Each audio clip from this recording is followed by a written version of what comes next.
So this is Let Us Interrupt You sound off.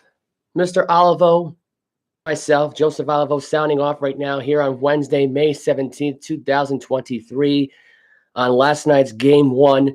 I've been having a lot of trouble with my Instagram as of late, posting this stuff on my story, so I apologize if I could not get the score reviews, but apparently now Instagram is not allowing me to share anything anymore.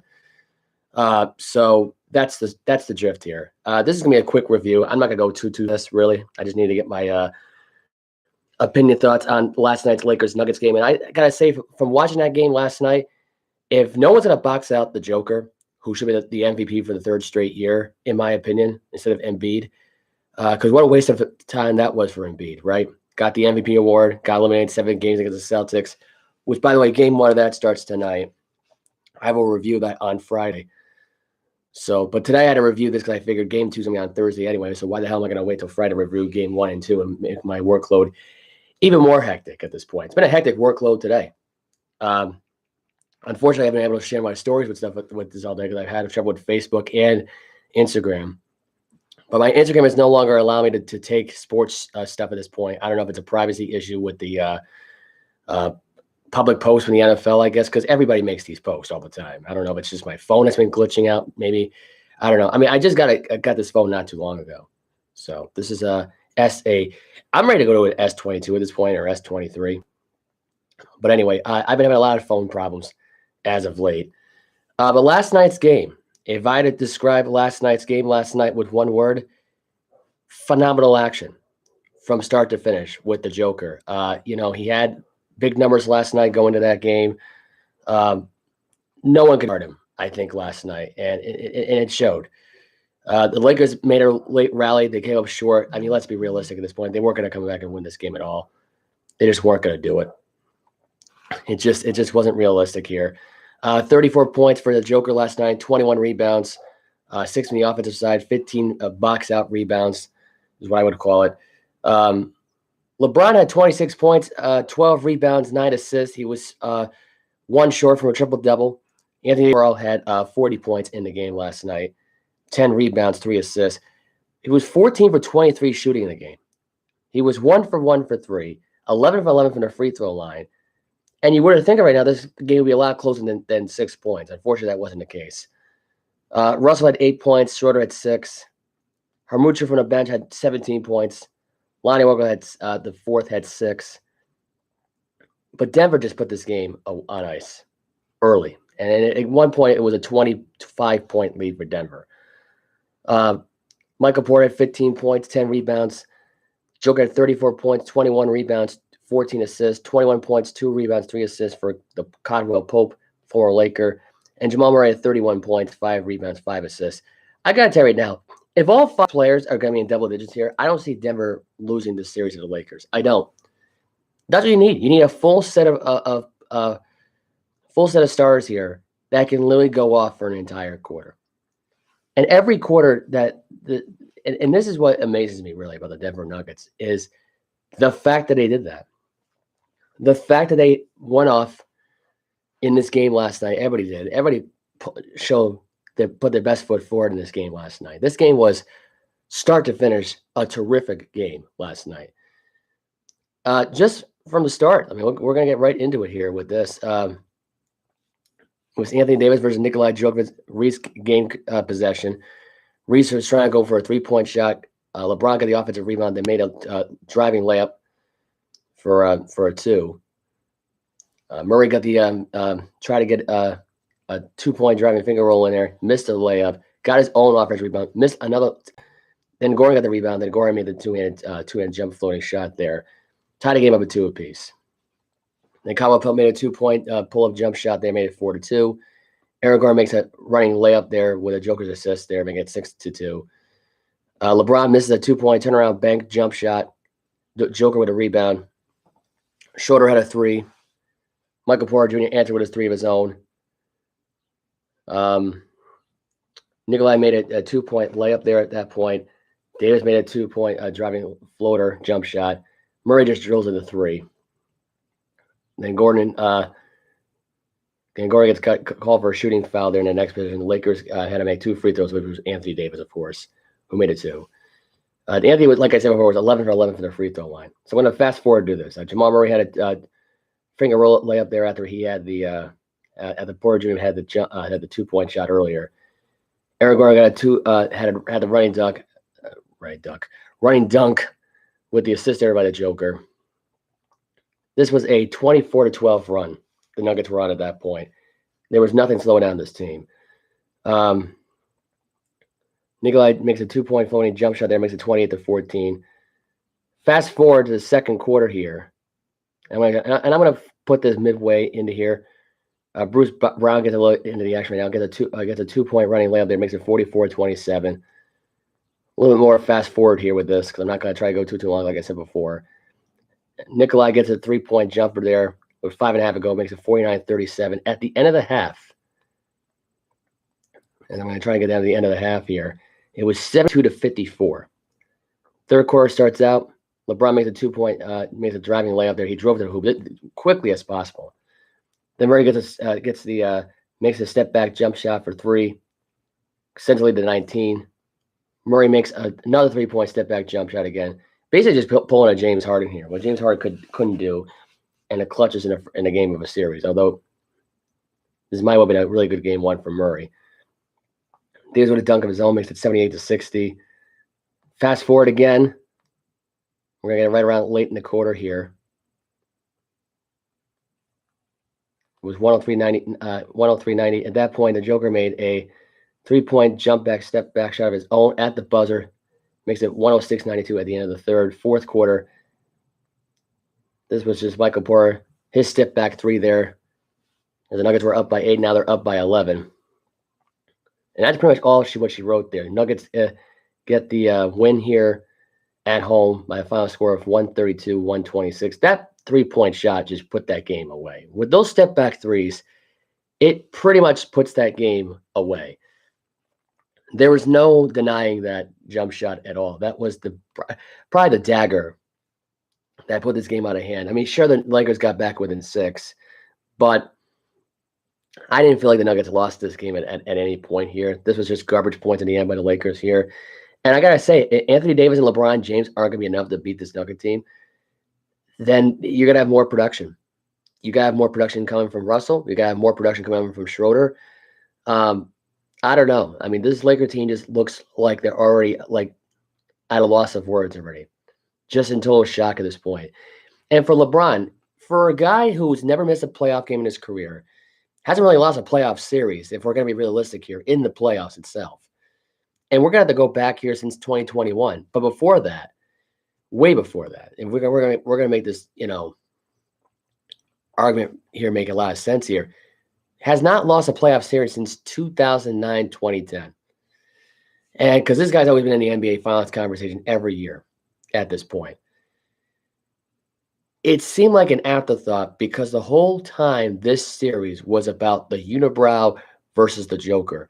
The Unibrow who could in the MVP conversation line, and you could argue he could be in an MVP conversation starting next year. This is a run for it now. Even if they don't win the series here, Anthony Davis, if he stays healthy, plays a minimum of 60 to 65 games, could be in that same conversation with the MVP, such as Giannis, the Joker, Embiid, Curry, Brown, Tatum, Klay Thompson, the rest of those guys. LeBron James, you could put him right in that conversation with him as well.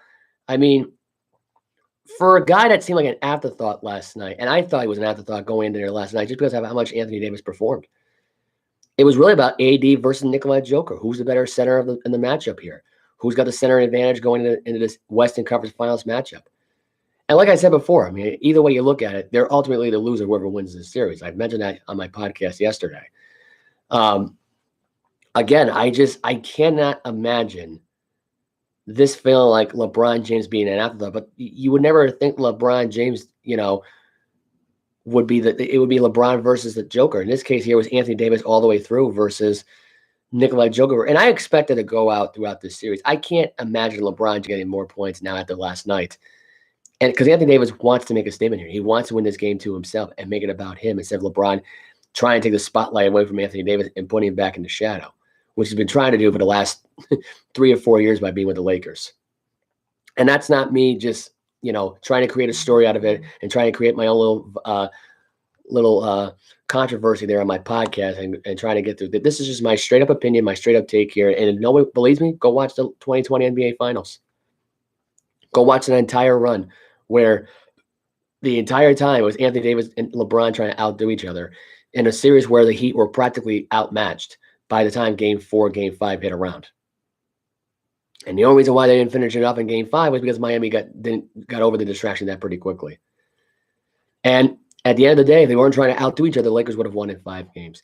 Hell, realistically, they could have had a Game 5 back in Los Angeles. There was a rumor going around at that time they were going to allow fans to go into LA, but COVID got worse, so that's why they did it in Disney World.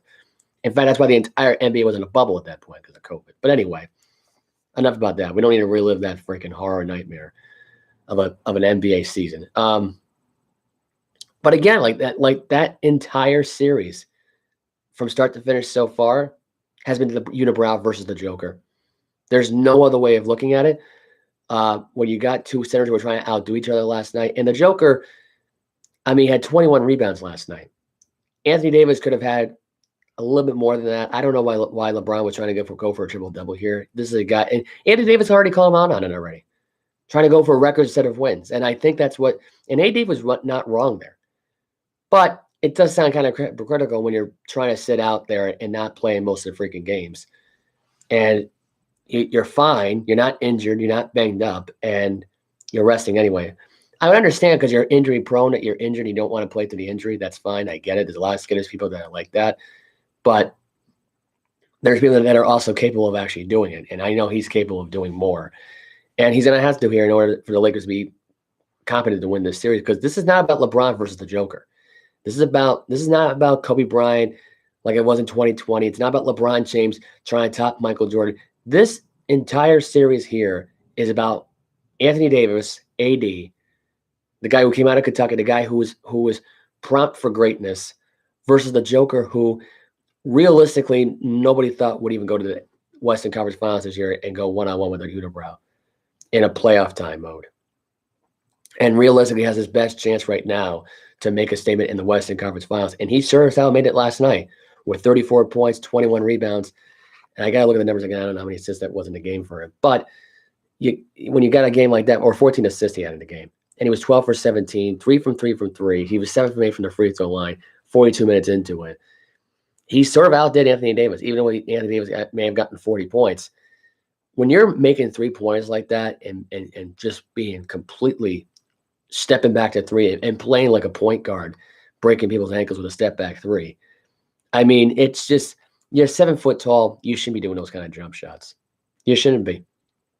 It's not realistic. Bruce Brown had 16 points last night. A great help from the bench last night. Jeff Green didn't do much. He only had 3 points. It really didn't even matter, because when you got the starting 5 out there and everyone's stepping up, and this was probably as a unit the best game they've had as a unit throughout the entire playoffs, when everybody stepped up to the plate. And the reason I say that is because you're putting up good numbers. It's not like it's slack off numbers, but you're putting up the points by free throws. No, these are guys that are taking their jump shots, taking their time, knowing their progression, and they know they're going in there against a Lakers team that's not good defensively. They're not. They've been terrible defensively all year long. So this is nothing new. Even with the Russell Westbrook trade or release or whatever it was, they have been not that great defensively. And it kind of showed. And I think that if Denver could score 130 or 140 more points in the series as a team, there's no way the Lakers win this series.